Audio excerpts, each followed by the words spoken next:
Welcome to the Forgotten Realms Secretariat.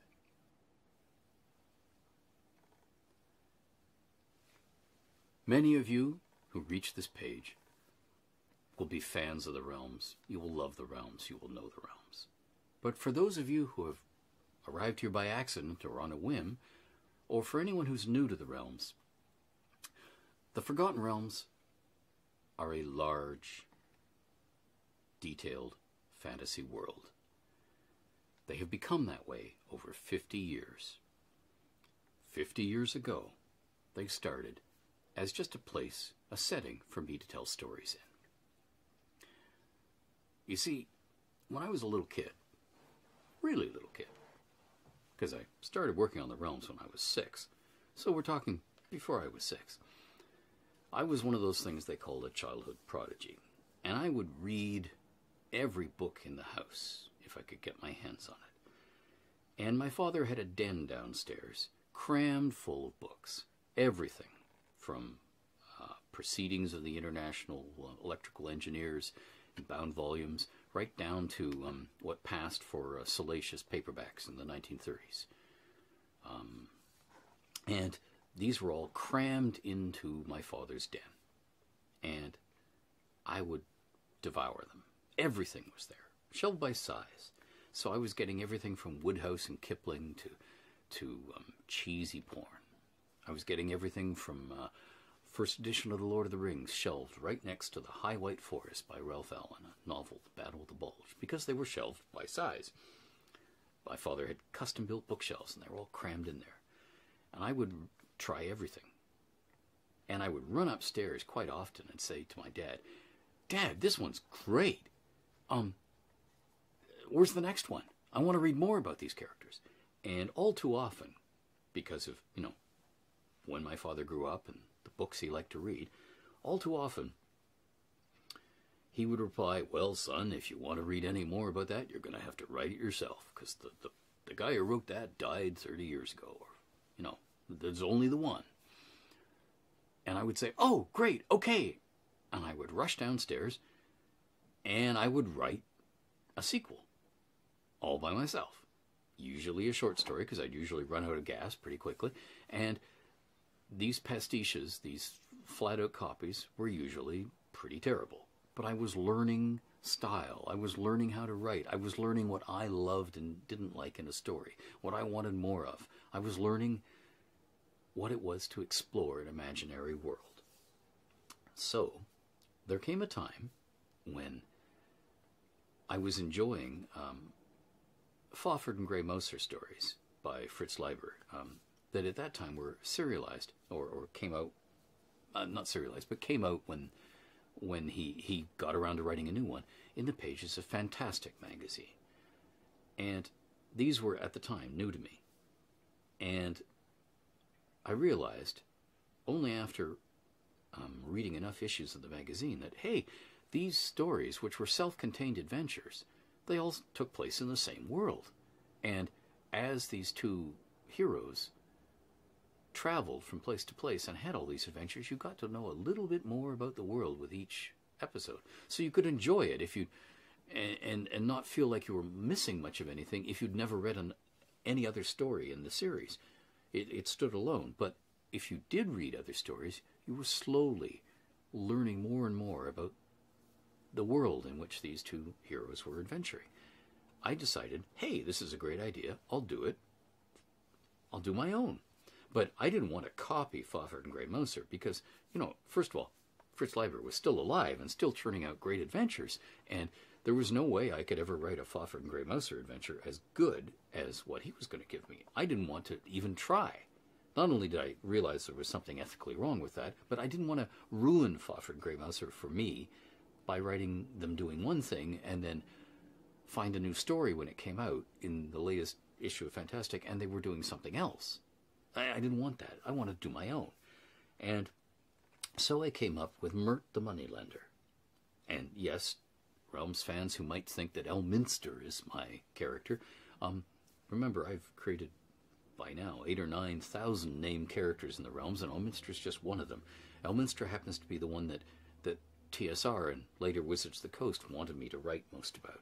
I started with Mert. Mert the Moneylender is a one-time Conan the Barbarian.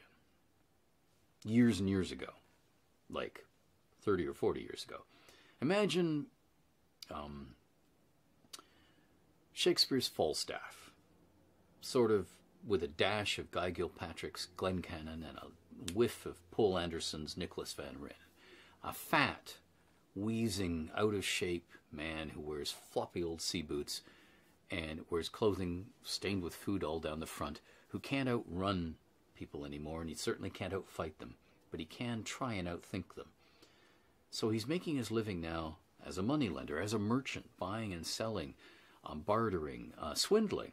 And usually, at the end of each story, he would leave town a step ahead of his rivals, his enemies, the new enemies he'd made, his creditors, and the local law keepers, the authorities. So he was moving from port city to port city along a coastline that only, it took me another year to realize was called the Sword Coast. And that's how the Forgotten Realms was born. Now, the first real realm story is something called One Comes Unheralded to Zerta, which has been reprinted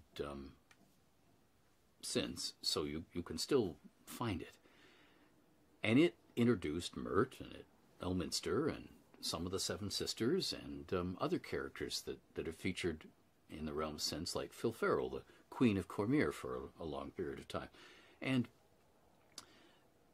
yes, I wrote that story when I was 6 years old. And I published it when I was 6 years old, which means that the Forgotten Realms started 50 years ago. So, for 50 years of my life, the realms have been an ever-present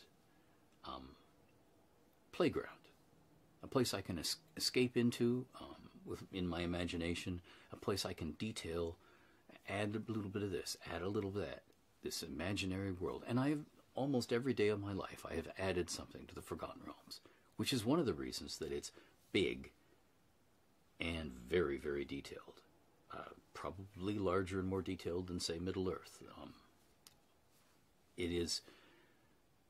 It's truly huge now.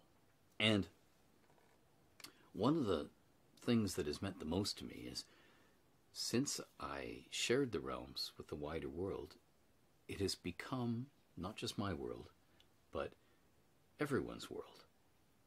Lots and lots of talented, creative people, artists, writers, poets, have worked in the realms, have added their own little touches to the realms, have made the realms richer and more colorful and deeper.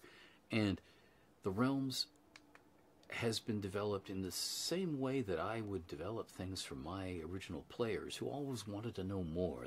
They wanted their characters to have day jobs and to owe money to people and to have aims and goals in quote, real life as opposed to their adventuring careers.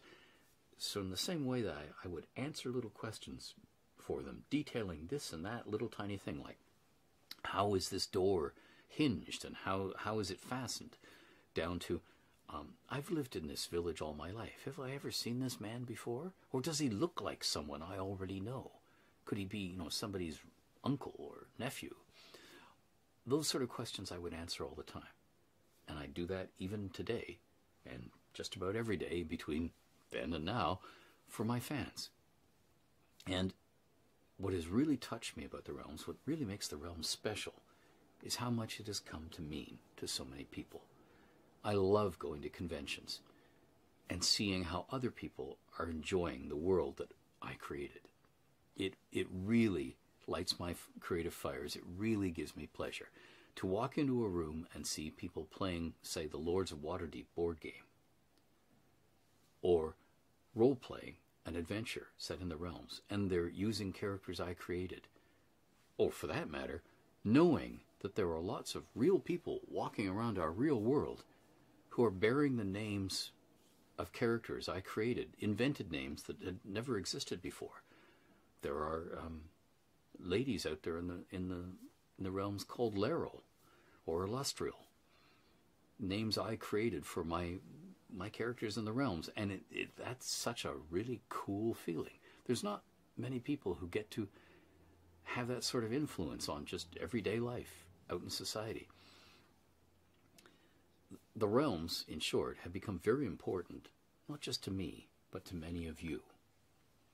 And that's why I'm so happy in this 50th year of the realms to be able to give back to the fans, to do things like sponsor the Candlekeep Gen Con event that's held every year, started by fans and run by fans, and to give you more here at the Candlekeep website and here at this website, to continue answering questions for fans, adding detail to the realms, continue to write novels for the realms, adventures for the realms. And in this 50th year, we want to do a lot more for the realms. Me and a lot of the people I love and have come to know as friends, fellow creatives who worked on the realms. So in this, the 50th year of the realms, there's going to be a lot happening. We hope to have special events throughout the year. There'll be prizes. You'll be seeing new stuff about the realms here at this website. We'll explore some of the history of the realms here on this website. And as we go forward into the next 50 years of the realms, I want to know what matters most about the realms to you, what you need to see more of, what we can bring you as the realms continues to grow and evolve. Wizards of the Coast will be presenting you with new products of their own and licensed products, computer games, perhaps television and movies, certainly more novels, of course new adventures and tournament organized play adventures.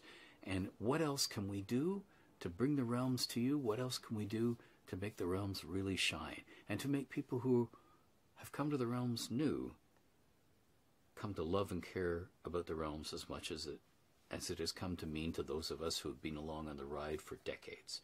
And, to me, who's been along on the ride from the very beginning. So, if you're interested in keeping up with the realms, please do subscribe by clicking the button above my head. Right. I'm off to make more Dragon PT and write something for you. So, see you again soon.